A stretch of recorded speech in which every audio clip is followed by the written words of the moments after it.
उल्हासनगर महानगरपालिकेच्या नवनिर्वाचित नगरसेवकांसाठी गुवाहाटी येथे आयोजित करण्यात आलेल्या प्रशिक्षण कार्यक्रमावरून आता राजकारण तापले आहे।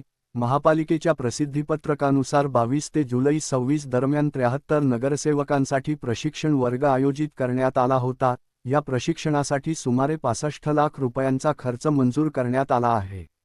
दरम्यान मनसेचे जिल्हाध्यक्ष बंडू देशमुख यांनी हा प्रशिक्षण दौरा नसून कुटुंबियांसह सहल असल्याचा आरोप केला आहे। पाहूया त्यांनी नेमके काय म्हटले। महापालिकेच्या वतीने नवनिर्वाचित नगरसेवक यांना गुवाहाटीला प्रशिक्षणासाठी पाठवण्यात आलं होतं। प्रशिक्षण कुठलं होतं माहिती नाहीये। पावसाळ्यामध्ये गुवाहाटीला पुराचं पाणी भरलेलं असताना, तिथे पूरग्रस्त अवस्था असताना हे लोक प्रशिक्षणाच्या नावाखाली गुवाहाटीला सहलीला गेले होते आणि याच्यासाठी यांनी नागरिकांचे पैशाचे कराचे जे पैसे आहेत त्यातले 65 लाख रुपये खर्च केलेले आहेत। एका नगरसेवकासाठी 52,999 रुपये खर्च आलाय। असे जर पकडले तर 76 नगरसेवक होते।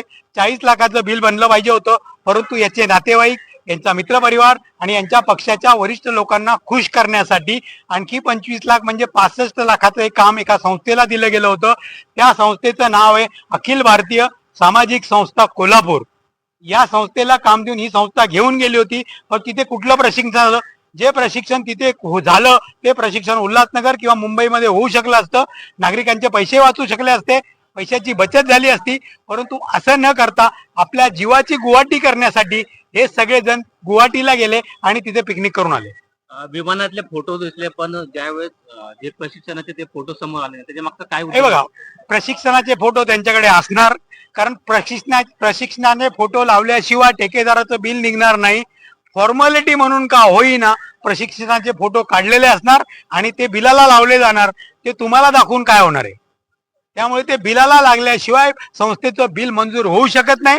त्यामुळे ते त्यांनाही माहिती आहे, जरी ते सोशल मीडियावर नसतील तरी ते त्यांच्याकडे असणार आहेत आणि ते फोटो लावून ते बिल काढणार आहेत। पालिकेत विरोधी पक्ष मजबूत नसल्यामुळे पण ही अशी हलगर्जी होते। हे बघा, तुम्ही असं म्हणू शकत नाही। आज महाराष्ट्र नवनिर्माण सेना असेल किंवा कुठलाही पक्ष असेल, आमचा एकही नगरसेवक सभागृहात नाहीये। आम्ही रस्त्यावरची लढाई लढतो। जर जनतेच्या पैशाचा असा अपव्यय होणार असेल, जनतेला मूलभूत सुविधा उपलब्ध होणार नसतील, नागरिकांना वेड्यात काढलं जात असेल, तर महाराष्ट्र नवनिर्माण सेना रस्त्यावर उतरून याला विरोध करणार।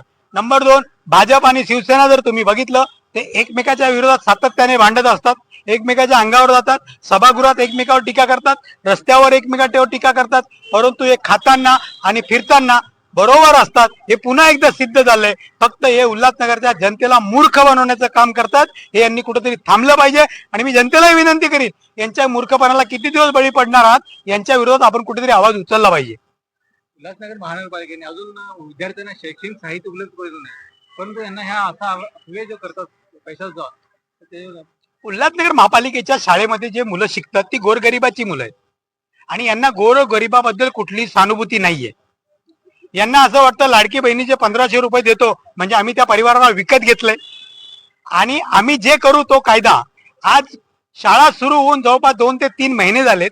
आज त्या मुलांना शाळेचं साहित्य नाहीये, त्यांना कुठला गणवेश नाहीये, त्यांना मूलभूत सुविधा नाहीयेत। शाळेची अवस्था जर काही बघितली तर दूर अवस्था आहे। त्या मुलांना उत्कृष्ट शिक्षण देणं, त्यांनाही वाटलं पाहिजे की मी चांगल्या शाळेत शिकतो याची जाणीव करून देणं हे यांचं काम आहे।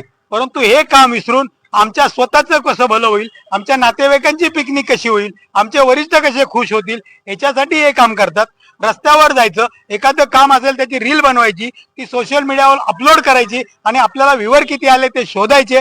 एवढेच काम या नगरसेवकांच्या वतीने सुरू आहे।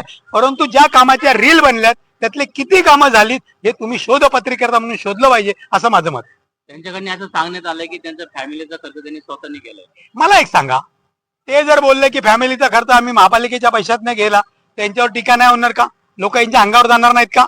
कोणीही कबूल करणार नाही की आम्ही हा पैसा याच्यात नाही। जर त्यांचं म्हणणं असं असेल तर एका नगरसेवकाचे 53,000 रुपये आहेत, 76 नगरसेवकांचे 40 लाख रुपये होतात, मग 25 लाख खर्च कुठे झाला हे यांनी सांगावं।